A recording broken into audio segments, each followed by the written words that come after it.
మన శరీరంలో వ్యాధి నిరోధకత తగ్గడంతో పాటు ఆమ్లం పేరుకుపోవడాన్ని ప్రధాన కారణాలుగా చెబుతుంది ఆయుర్వేదం.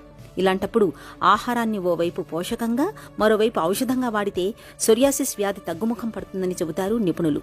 ముఖ్యంగా చేపల్ని తినకూడదు, చేపలకు దూరంగా ఉండాలి. చేపలకు సోరియాసిస్ను పెంచే గుణం ఉందని చెబుతారు డాక్టర్లు. శరీరంలోని ఆమవాతాన్ని తగ్గించేందుకు పంచకర్మలు ఎంతగానో దోహదం చేస్తాయి. తరచూ పంచకర్మ చికిత్సల్ని చేయించుకుంటే సోరియాసిస్ వ్యాధి బాగా అదుపులో ఉంటుంది. ఇక బాహ్యంగా కరంజీ, భృంగరాజ వంటి తైలాలను నిత్యం చర్మానికి పట్టిస్తూ ఉంటే సోరియాసిస్ వ్యాధి తీవ్రం కాకుండా ఉంటుంది. మానసికమైన సమస్యలు తీవ్రమైతే సోరియాసిస్ కూడా తీవ్రమవుతూ ఉంటుంది. కాబట్టి సోరియాసిస్ బాధితులు ఆందోళన, ఒత్తిళ్లు, డిప్రెషన్ వంటి సమస్యలకు దూరంగా ఉండాలి. ఫస్ట్ మీరు ఏం చేస్తారంటే నువ్వుల నూనె తీసుకోండి.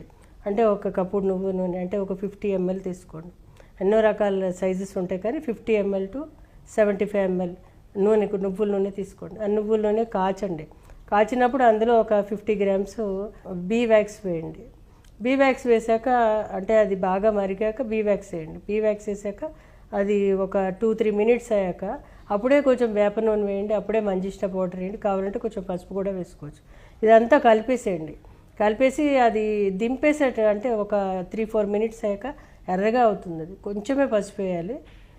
ఎర్రగా అయిన పదార్థాన్ని ఒక గాజు పాత్రలో వెంటనే దాన్ని వేసేస్తే కానీ ఒక 10-15 నిమిషాలు అయ్యాక దాన్ని చూస్తే కనుక గట్టిపడుతుంది. ఆ గట్టిపడిన పేస్ట్ని మీరు చర్మానికి పొద్దున్న స్నానం చేసే ముందర ఒక 10 నిమిషాలు, రాత్రి మళ్ళీ పడుకునే ముందర ఒక 10 నిమిషాలు, అంటే 2 పూటలు కూడా స్నానం చేయొచ్చు. అయితే ఎప్పుడూ మీరు ఒంటికి రాసుకుంటూ ఉండాలి. ఇలా కాకుండా ఏంటంటే మీరు బయటికి మంట పుడుతున్నప్పుడు గరికె దొరుకుతుంది మనకి. ఆ గరికెని పేస్ట్ చేసి దాంట్లో కొంచెం కొబ్బరి నూనె పెట్టి ఒంటికి రాసుకుంటే కూడా చాలా బాగా పనిచేస్తుంది. ఇంకొక చాలా మంచి చిట్కా ఏంటంటే ఆముదం వేర్లు తీసుకొచ్చి దంచేసి ఆ కషాయం చేసి ఆ కషాయంలో కొబ్బరి నూనె కానీ నువ్వుల నూనె వేసి దాన్ని ఒక ఘాటైన ద్రవ్యం కింద నూనె కింద తయారు చేసి, అంటే ఈ యొక్క కషాయం ఎగిరిపోయే వరకు కాచాక ఆ నూనెని ఒంటికి పట్టిస్తే కనుక చాలా బాగా పనిచేస్తుంది. ఇది కాకుండా గానుగ కూడా దొరుకుతుంది ఎక్స్టర్నల్గా, అది కూడా వాడుకోవచ్చు. సో ఇవన్నీ ఎక్స్టర్నల్గా ఉన్నప్పుడు ఇంటర్నల్గా ఏం తీసుకోవాలి?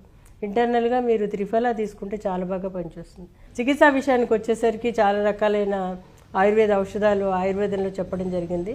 పంచతిక్తక కషాయం అని, అలాగే ఆరగ్వదాది కషాయం అని, మంజిష్టాది కషాయం అని, రకరకాలైనవి. ఇవన్నీ కూడా ఒక డాక్టర్ పర్యవేక్షణలో కొన్ని నెలల పాటు తీసుకుని తగ్గిపోయాక మళ్ళీ ఆపేసి మళ్ళీ కూడా తీసుకోవడం కూడా చేయొచ్చు. చర్మాన్ని పొలుసులుగా మార్చి పొట్టుగా రాల్చే సోరియాసిస్ ఒక పట్టాన మానే జబ్బు కాదు. చికిత్స తీసుకుంటున్నప్పటికీ తగ్గుతూ తిరిగి వస్తూ తెగ ఇబ్బంది పెడుతుంటుంది. ముఖ్యంగా చలివ